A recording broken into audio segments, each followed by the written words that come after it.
Allah enen atağına hizmet etmen, enen atağına nerede etsen, cennetin hiç kapısın sana yok diyor şu. Yine de bir hadisin ayında Peygamberimiz birril valideyni yezidu fil umr.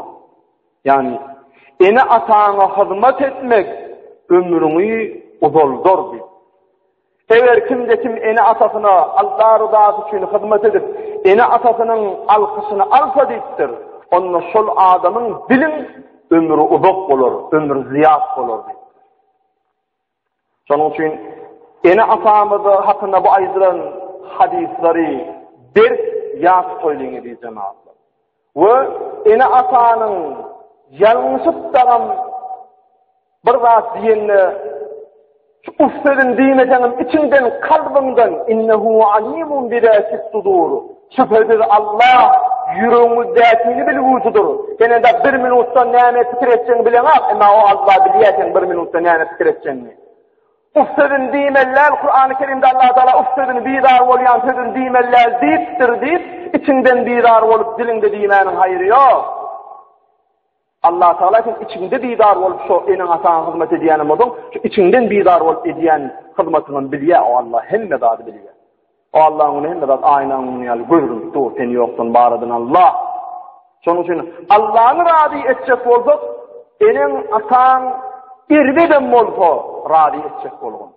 Nehil zalimim olsa, zulüm ediyenim olsa, şonda da enin atağın günah istiyorsa etme. Yöne yigirenip ona söğünüp ona sesini kasatma. Kıbla baktı dua et. Resulullah ki kafira, Yehuda, gayr dine zalimleri dilek etmedi mi? Neyse zulmetselerim? Ey Allah'ım bulur bilena, bulur yanlış ya, bulur şeytana ağlan ya. Sen bulur doğru yolunu dönüktür demedi mi Peygamber aleyhissalatu vesselam? Şimdi biz Müslümanlar Allah Teala'nın önünde elimiz atamız gavluğunun devamını dua edip, dilek edip Rabbena gfirli ve li validey ey Allah'ım mağfiret et menin enam atami. Olur bana kiçi vaktimde ne ehli mehervan olunmaz olur, senem olur sonun yalı mehervan oluydu dilek et. Olur ne ehli erbeden olsa. Şolor erbetliginin buğluğu övülmevini sen dilemedi. Sen ki Allah Teala'nın avatıtını gelipsin. Allah Teala'nın namazı koyan, orada tutuyan bennelerinden olursun. Şoğa şükür edip enen atağına ne ehil zalimim olsa, ne ehil erbeden olsa dediği cemaat. O razı aşkı Türkmen halkımızda ken zalimi en ata yok. Yönü gıynen tamam. Kâvir enelerde tağalarının arasında, gelinlerinin arasında adalatsız olayan eneler var. Dine öz diyenini estirecek olup, veya dine öz diyenini göğürtecek olup, onu yal bolmalılar. Birinin gelinini aldın mı, birinin sağını gelinin edip, gıyrin edip öyüne aldın mı, onu ödül öz sağına ne il garayan olsan, onu da son yal garamalı. Den tutmalı, öz gıyrin, öz tüytüş gıyrin, ne il senonda edil olsa, bir kapıyından gelen gelinin son yal edil olmalı sana. Men en ata, bana son yal dereceleri veriliyor deyip, etçen edip görmeliler. Ol dokuptanı çağılan hakkında aydınlat onun adaletli olmak yok vardı. Ne diyeceğim Peygamber aleyhissalatu vesselam'ın yanına bir gün bir sahaba geliptir denim. Ya Resulullah ucahid deyiptir. Men cihada gidecek, men uruşa gidecek deyiptir. Sonra Peygamber aleyhissalatu vesselam aydıptır. Leke ebvan deyiptir. Senin enen atan bağ mı deyiptir. Havva deyse onun aydıptır. Sen enen atan gidip hizmet et. Olur radi et. Şu sana uruşa giden yalıktır deyiptir. Enen atan senden radi olsa, şu sana uruşa giden yalıktır deyiptir. Yine de bir sahaba Peygamber aleyhissalatu vesselam'ın yanına geliyor denim. Ya Resulallah men sana biat edecek deyiptir. Yani and edecek. Men senin yanında and edecek. Men senin yanında vefalı olmaklığı. Eğer canını fida edip, uruşa gidip, öz canını vatan için fida etmelem olsa, sonra seninle niyle din için göçmene, hicret etmene gitmelem olsa, men şunu etmene sana deyiptir, beyat edecek, men sana and edecek deyiptir. Onda Peygamber aleyhissalatu vesselam, bundanım şu sorattır. Ey doğum deyiptir, enen atan bağ mı deyiptir. Hava deyiptir, bağ deyiptir. Onda sen uruşa gidip, din diyanetın için, arnam için, arastalık, halallık için başka yurtlara gidip dine üretecek mi adamları? Son yaz tavaf alacak mı deyiptir, hava deyiptir. Onda git de şol garran enin atağına hizmet et, sen şu tavaflar aldım deydi hata edeydi. Şonuň üçin edijemaz. Ullokantı. Ursa gitmek o halwy ýemene gitmeklik däl. Çağalyň ýetim goýmaly. Aýalyň dulu goýmaly. Barangdan soň uruşda birden kafirin öňüne ejid gelsen gyldyň asagyna parçalanmaly. Ol billansa. Uruşa gidenden äýil sogap alýan bolsaň, watan üçin, din diýanyň üçin, ar nam üçin näil uruşa gidende sogap alýan bolsaň, eneň ataň razy edip olaryň alkysyny, hayır dogasyny almagan şonuň ýaly sogap çeken edýän adam. Inni döwrümizde ahlaklyk bilen açyk köpräk gabat gelýär. Ene tatyny injidýan adamlar az köp bolmasa da az däl edýän adam. Hudaý taklaryň narkomanlyk diýip, geraýin tirýekip bir bela çykdy. Adamlar şoňa, ýaş oglanlar şoňa özüni urandan soň, ayallardan da şoňa özüni uranlar bar, olar çağa näme, mukaddeslik näme, watan näme, din näme, diýanet näme, ene ata näme ýatdan çykardylar. Allah taklaryň weken ene ata ynjady. Nauzu billahi, ene atany ynjatmaklyk ýaly elbetde ýok. Ene atany ynjadan adam hatda kafir bolup dünýeden ötür diýipdir alimler. Modelil bir hadis dawamer ona maýtsa. Ona medizema 5 wagt namazly oradaly adamlaryň içinde de aýena mesan bir namazly diýip ene tatyna çetini gataldaýan adam azza. Ilimdan başy çykýan bolsa ýalňyşyp edýändir. Äle onuň sol işi edäýän medizema. Ne hile beren bolsalar kedin gataltma. Ýalňyşyp gataldaýdyň metetini bar aýagyndan ötkün. Siziň eneňiň ýa hadisde şol andişet diyen sahaba aýdypdyr, barda eneň ataň radiylygyny aýt. Olaň aýagyny ötdipdir, olaň aýagynyň aşagyndadyr cennet diýipdir Peýgamberimiz. Bu diýdigi şolaň radiylygynyň aşagyndadyr diýdigi. Şonuň üçin hatda bir alim adam düşünni görüpdir de bir doğa oglany kıyamet günü cennete düşýär, cennetde de sakaly brilliantdan jowhur almaz daşlardan ya sakaly gyllar ya tüýdälli. Onu oyunundan soň ýanky adamyň ýanynda olsun ýa-da sorapdyr. Sen näme ütköşüp soga bir şey diýen aýdypdyr. Men düşünde sen cennetde gördüm, cennette senin sakalyň bir uwudun gladel o diýipdir.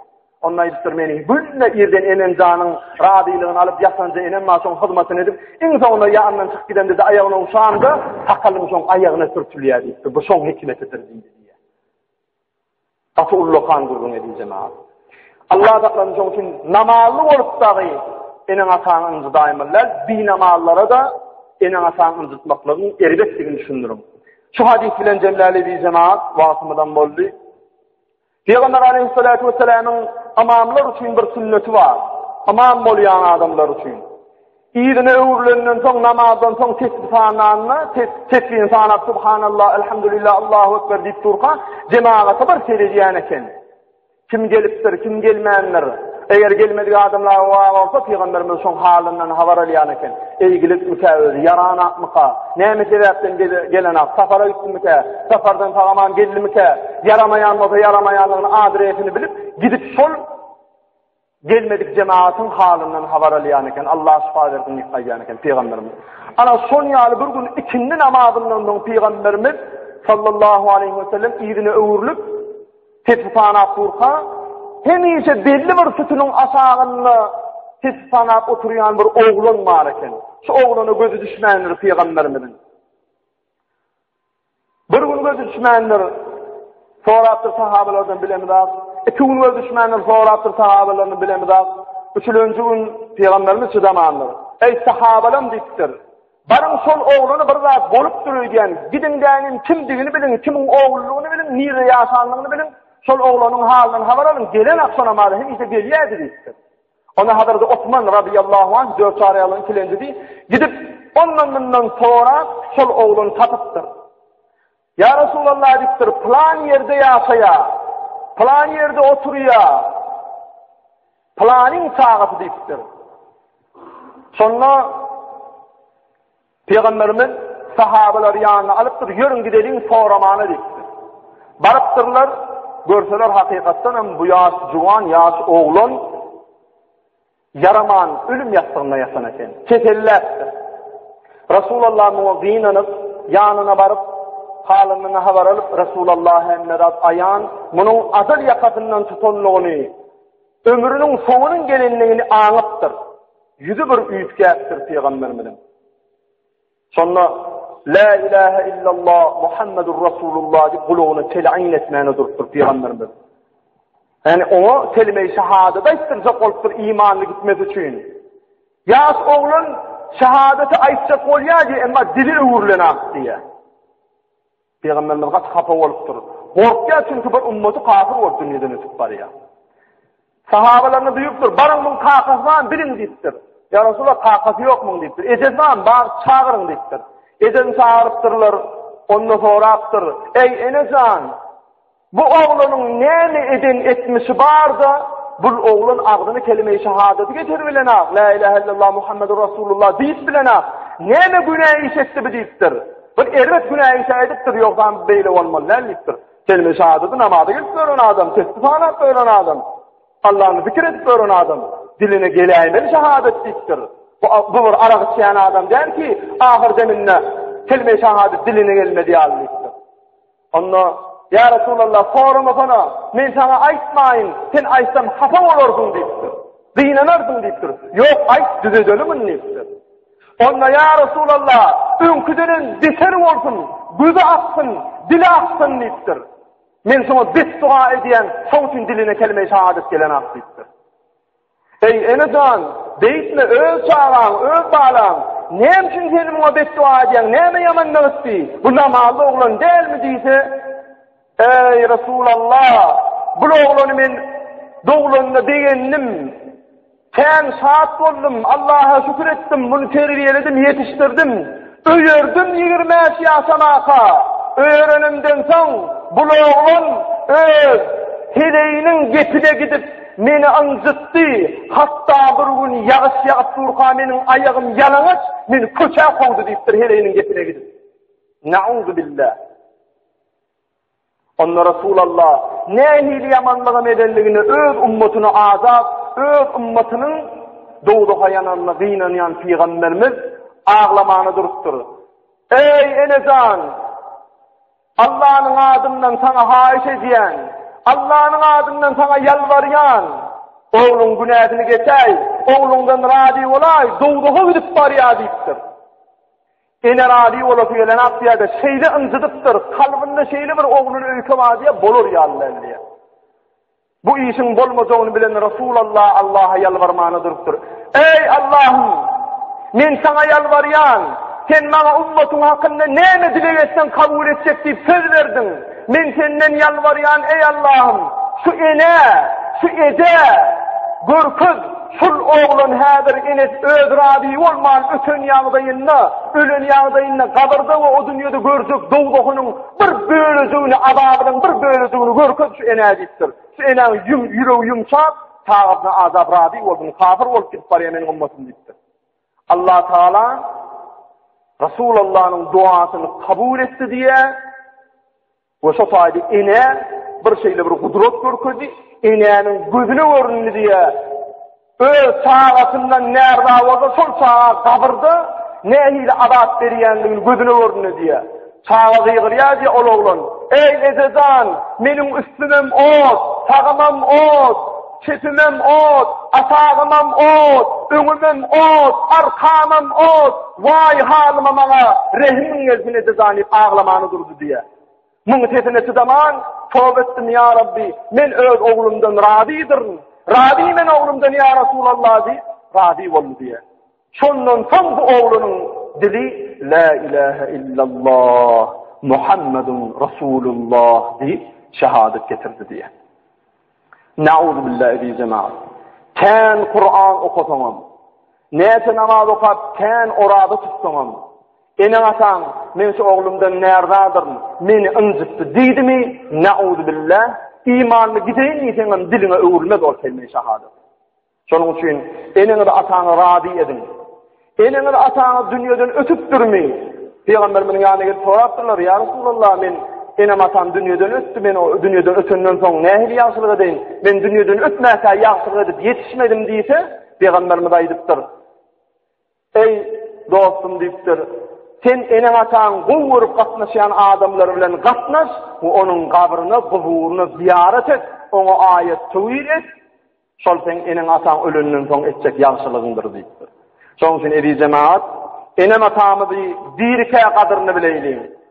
Ýok dünýeden ötüpdirmi, onun kabrini ziyaret edip, onun ruhuna ayet tevhid edip, Kur'an hatim edip duroýlyň, we onun gowurup gatnaşan gow adamlar bilen gatnaşmamy kesmen, gatnaşaýlyň ki, enemizin atamyzyň ruhy şat bolsun, we yüce Rabbimiz bizden rady bolsun.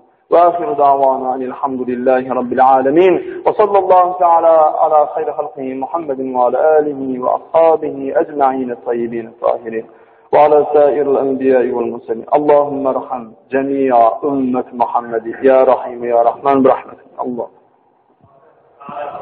قارشا بارك